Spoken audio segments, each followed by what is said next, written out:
নমস্কাৰ মোৰ আখললৈ আপোনালোকক স্বাগতম জনাইছো আজি মই পানী লাউৰে কেইটামান লাউ পিঠা বনাবলৈ লৈছো আশা কৰো আপোনালোকেও ভাল পাব বলকচোন মোৰ আখললৈ আগবাঢ়ো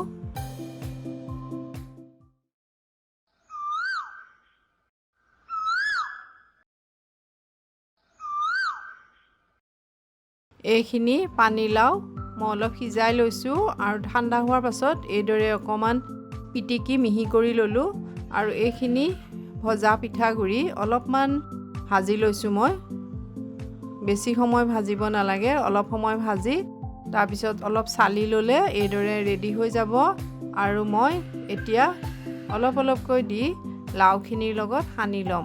খুব বেছি পিঠাগুৰি দিব নালাগে নহলে লাউৰ টেষ্টটো নোহোৱা হৈ যাব আৰু পিঠাটো খুব টান হ'ব পিছত সেইকাৰণে একেবাৰে কম পিঠাগুৰি দি পিঠাৰ শেপটো আহিবৰ কাৰণে সানি ল'ব লাগিব আৰু এইখিনি পিঠাগুৰি ৰৈ গ'ল আৰু পিঠাগুৰি আৰু লাউখিনি অলপ সময় মই ঢাকি থলো আৰু এয়া গেছত মই পেন এখন পাতি তাতে একাপ গুড় দিছো আৰু একাপ পানী দি গুড়খিনি গলাই লম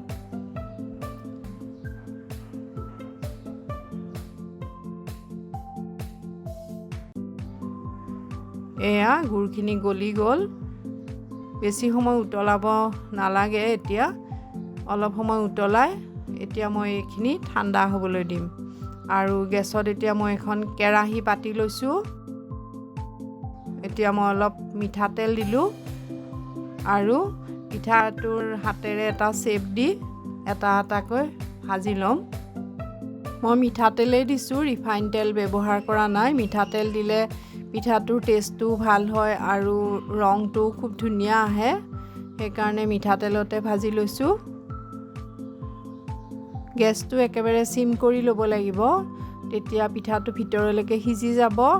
আৰু অলপ সময় ভাজিলে কালাৰটো ধুনীয়া আহিব এয়া এইকেইটা ৰেডি হৈ গ'ল এইকেইটা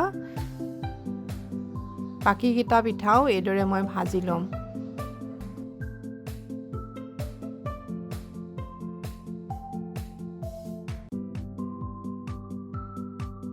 এইকেইটাও হৈ গ'ল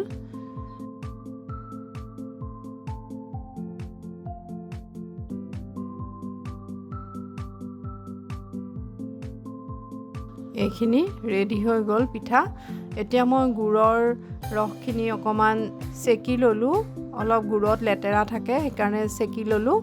আৰু ইয়াত মই এতিয়া গুড়খিনি উতলিবলৈ দি অলপমান ইলাচি গুড়ি দি দিছো এইখিনি গুড়ৰ ৰসখিনি গৰম হৈ উতলি আহিছে আৰু গেছটো এতিয়া মই একেবাৰে কম কৰি দিলো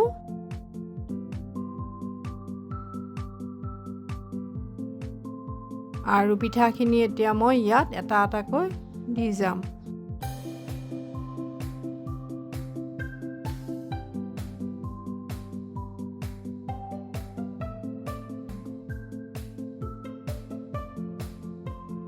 এতিয়া গেছটো মই অফ কৰি দিলো আৰু গৰম ৰসত অলপ সময়